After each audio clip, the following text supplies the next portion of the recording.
I can't take it. I can't. It's been a day. The pubs have been closed. 1 day. What am I going to do? I got my toilet paper. What do I do with it? Mask.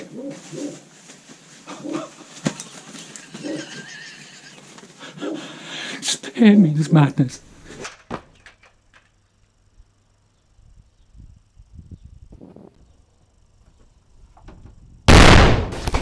Alright, how's it all going? How you're hanging in there with the current situation with the plague? So, this video has been an experiment really. It's been a long time coming. I wanted to do a video like this for, ages, but I guess people who know me know that I've been a prepper, and I hate that term prepping. But anyway, I've been a prepper for years, decades. I remember getting my first survival book, SAS Survival Manual, I think it was, by Lofty Wiseman. I think I was 17 at the time, and I couldn't afford the whole book, so myself and one other guy bought it between us, and I would get to borrow the book for a week, and then he would have it for another week, and I don't know where it's gone actually. It's long since lost, but I have bought other editions since then. Back then we used to have the little survival tins with the condom in to fill with the water, and the razor blade, and a little hook, a bit of line so we could go catching fish. Oh, and the Rambo knife, of course, we had that as well, the serrated knife with the hollowed out handle with the compass in the top. And back then the idea was, if come SHTF scenario, which for those that don't know, shit hitting the fan, that means we'd all run around with our little survival tins and our Rambo knives, and we'd survive.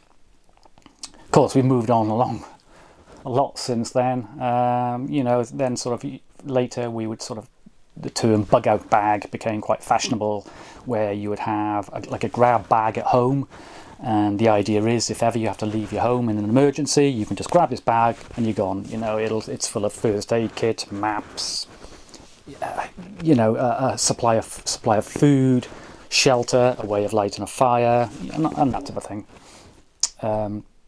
And to this day, we still, we have that at home now. I've got my middle son is building up his at the moment, so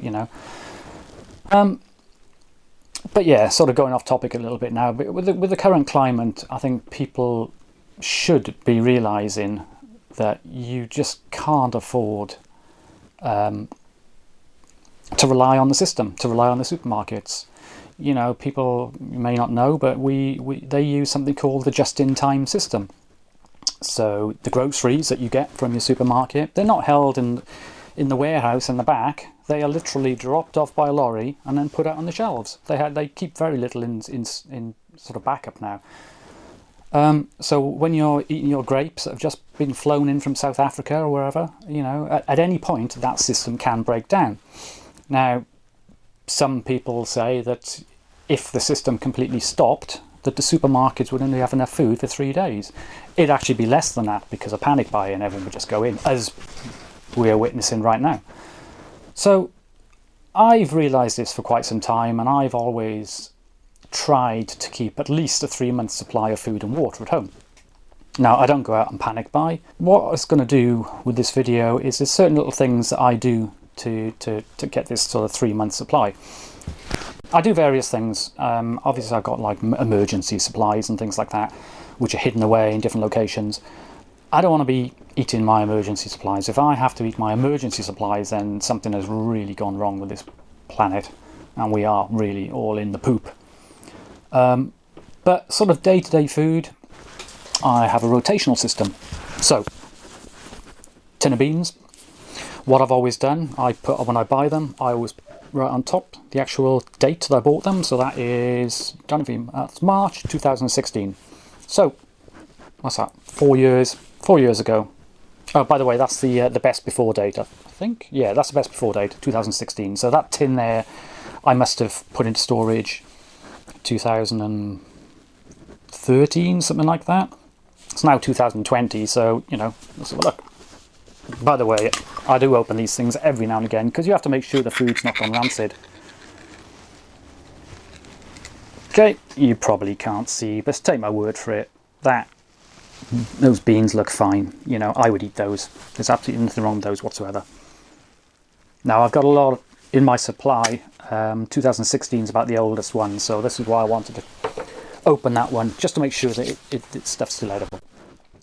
So what I do when I go out and buy a tin of beans now, well, I take a tin off the shelf and I cook some food. When I go and buy beans, I buy two. And then this is a way to build up your supply, you know, and once you've got a decent supply of several months, you just need to make sure that when you use a tin, you buy another one. So if you've got 20 tins of beans on your shelf, you always take the ones from the front and eat them, and then when you buy a new one, you add the new one to the back. And the idea is the freshest ones go at the back and you're sort of eating the older ones gradually. This particular tin here is not in my rotational system. This is just in sort of one of my supplies where I've got, you know, several months worth of food.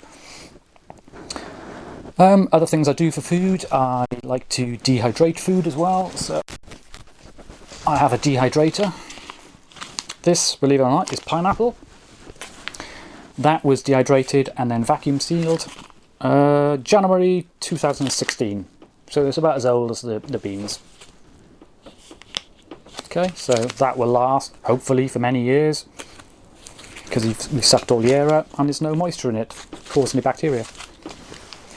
I've also got more sort of drastic supplies like this. This is these are boat rations where, you know, if you're out to sea and things like that, you can take boxes of this stuff with you, and it's just not entirely sure what's in it, but I'm sure it's all really nutritious stuff. 2017, once again, very, very old, but I am showing you my oldest stuff here. Obviously I've got new as well. What I'm going to do is probably going to do a few different videos on all these things I'm talking about now. I've never done any prepping videos before. I have the knowledge, but I've never thought about, oh, you know, I'll do a prepping video. So I'll just see how they go. There are lots of other decent prepper channels out there. I say lots, most of them are crap. I follow one or two that are very, very good, but a lot of the prepper channels, they just go out and buy all the kits and they've got no idea what to do with it. I saw this one, going back, I don't know, 5-6 years now. And myself and a friend of mine who's a fellow crazy like me, we were watching this guy, an American fella, and he had this bug out bag, and I think it cost him £2,500, $2,500 to build up this bug out bag. He had everything. He had a radio in there, double wrapped in bags, and then a backup radio, and then backup batteries, and backup the backup, and it was brilliant. You know, it's all nice shiny stuff, all this stuff brand spanking new, never been used. And then he had a little sachet of water. It was like, it must have been like half a litre of water. And I'm like, what? Anyway, got all the equipment, no water. Unbelievable. Okay, so I'm a firm believer. Yeah, I've got all the kit, I've got all the stuff. I like buying all this sort of shiny stuff myself. But I've always tried to make sure I use it. There's something that they use in the prepper community called the Rule of Threes. And it tries to give you an idea about how serious a particular thing is and what you should be looking at first. And it goes something like this. So you have 3 minutes, you can survive without air. You have 3 hours to survive without shelter, if you're in a place with, you know, sort of extreme weather. You've got roughly 3 days you can go without water. And then you've got 3 weeks to go without food. So you can go 3 minutes without oxygen. Once you've got oxygen, your next priority then is water. You can go roughly 3 days without water, and these are rough estimates. Obviously, you know, you can go a little bit longer or a little bit less, you know, but they're just trying to give you the put them into some sort of priority. Air first, followed by water, followed by shelter, followed by food. There are a couple of others which are sort of on the fringe of them. They reckon you've got 3 seconds to make a decision. So if something happened, you know, you literally got a couple of seconds to make a life or death decision.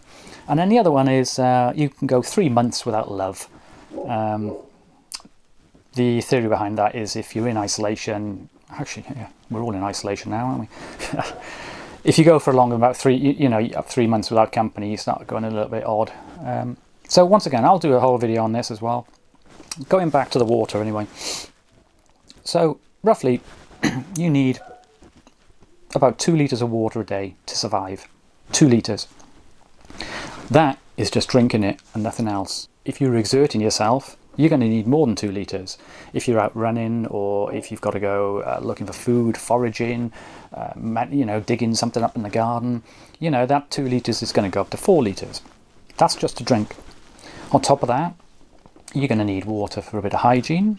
Hygiene's very important in these sorts of situations, and a bit of water to cook some food as well. So if you're saying you're living on your supplies of oats and rice, and you're going to have a little wash once a day, then that's another litre. That's 5 litres. 5 litres of water required per day for every single person in your house. That's 2 litres. 4 litres, plus another half one of those. That's how much water every single person needs per day. Yeah, sure, you can survive on less. You could say, well, actually, I'm not going to bother washing. I'm not going to bother, I'm going to only use half the amount in my food. But, to be comfortable, 5 litres a day. So, I've got a family currently live in my house, family of 4, 20 litres a day. So if I want a supply of water that's going to last me 3 months, work that out. 90 times 20 litres. It's a lot of water. The way I look at prepping is, the government now and the system, they don't want you to prepare. They don't want you stocking up on food and supplies. They want you to go to the supermarket and use the supermarkets. They don't want you producing your own food. They don't want you growing crops in your back garden. The big food giants don't want that. They want you to go and buy from them. So it's always, if you tell anyone that you stock up on food or anything like that, people look at you. I get it in work, I get it down the pub. I don't tell anyone I'm a prepper. People kind of close to me have a bit of an idea. Well, they all know now, I guess. But for me, if you don't keep enough food in your house for an emergency, then to me that is weird. That is odd. You are just relying on the system to support your family. You're relying on the government that when there's no food and there's no water, that they're going to give it to you. And to me, I just don't understand that mentality. It's been proved in several sort of incidents that have happened over the last few years. The government have not been there. People have been stranded in their homes where you have hurricanes and floods. There's nobody there because the government are busy protecting government buildings and government people. They don't care about the people. Okay, the government is there. I don't want to turn this into a political rant. The main thing the government is concerned about is protecting the economy and keeping the masses at peace. The last thing they want is people panicking. Okay, which is why we're getting on the news now. They say one thing and then 3 days later they completely contradict themselves. A month ago they were telling us, we don't need to close the schools. The science suggests that closing schools is pointless. A month later, schools are closed. Now, the pubs are closed. I've never known pubs to be closed in my life. And even though I like to think that I'm prepared for a lot of situations, I've been getting a little bit freaked out by what's going on. Some countries are letting prisoners out of prison. I mean, it's not right.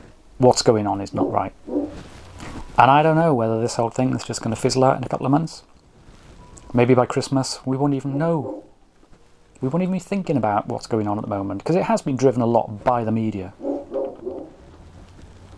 But no government is going to crash its economy for nothing. None of them will do that. So anyone who thinks this is just the flu is being very, very naive and very stupid, in my opinion. It's not about the plague. It's far more serious than I thought. I saw this coming in January. Well, we all did. It was good for me because I went through my sort of system of supplies, if you like, and I identified a few little holes there, things that I possibly needed, But this has got far more serious than I ever imagined, and I honestly have no idea what's going to happen next. Now, I like to think that I was a couple of steps ahead because I'm a prepper. Most preppers are. I'm now thinking to the next stage, so I now need to be one or two steps ahead for the next stage. And I will be. I haven't been panic buying. I haven't been queuing up at Tesco's at 5 a.m. in the morning. Sure, I went out to get some bread this morning. I don't really want to go using all my emergency supplies. They are for an emergency. So I've got to carry on going shopping like everybody else. I went to the local petrol station. 2 loaves of bread in there. No milk. I bought one and I left the other one there. I then went to another petrol station. Loads of milk. Bought 4 pints. And then the first thing I did, I texted a few of my mates to tell them where this milk was. Because you have to help each other in these situations. Okay? I've not had to go in and buy... Anyone that's going in and buying... Well, don't even start me off on the toilet paper. I'm going to do a whole video on the toilet paper. Hopefully, if you get nothing else from this video, you'll start to think, it's too late now because we're already there. But for the next situation, you'll start to think maybe just keep a little bit of food at home. Keep a bit of milk frozen. Keep your bread frozen. Go out, buy yourself some oats. Buy yourself some rice. Okay? In an emergency, you just need boiling water. You can live on those 2 products. You got the carbohydrate from the rice and you got the protein from the oats. Okay?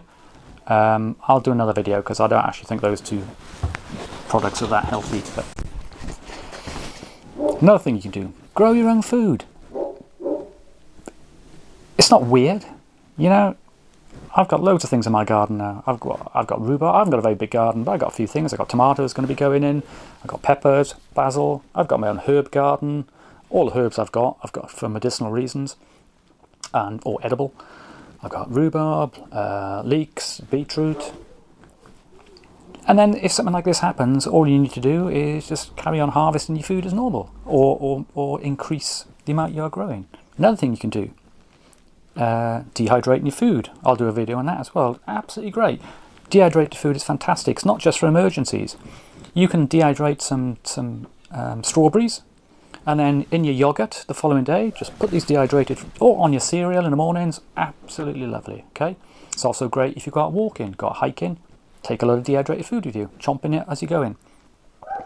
It's also a good way to store food for many, many years. Something else I do is fermenting. I ferment food. Generations past, we always used to ferment food. Nobody used to eat vegetables just like we do nowadays. They would be fermented. We used to ferment all our food. We used to ferment milk as well. Produce things like kefir. Okay? Sauerkraut, which is just fermented cabbage. You take your cabbage, you cut it up, you squeeze all the juices out of it, you add some salt. The salt protects it from the bad bacteria. You then put it in a jar, make sure it's submerged in its own juices, and keep it for a week. Okay, all these old traditional ways of producing food have just been lost. And it's due to the large food giants. They don't want you doing all this stuff at home. They want you to buy from them. They want you to buy this chemical crap that you see out there now. Anyway, I'm going to leave this now. I'll have a little think. I probably will do a few little extra videos on my rotating method, the way I rotate my food, dehydrating food, fermenting food, freezing food. I'll talk about the just-in-time system a little bit more, maybe a bit on growing your own. Water, do a whole one on water. You know, I've got many systems of water here. I have water in storage. I have various water filtration systems. So I can go to the local duck pond and get a bucket of water, put it in my filter, drinkable. Maybe I'll do one on the bigger bag as well. There's many good prepping videos out there. These people, they spend hours and hours and hours putting all the research into their topics, and that's great. You know, I follow them myself. Well, I follow 2 of them. So mine will probably be a little bit more laid back. I'll just show you what I do and talk about my experience in it, you know. Right, I'm going to leave it there. I will leave you with this. I don't know what's going to happen over the next few weeks, but try to get some exercise, okay?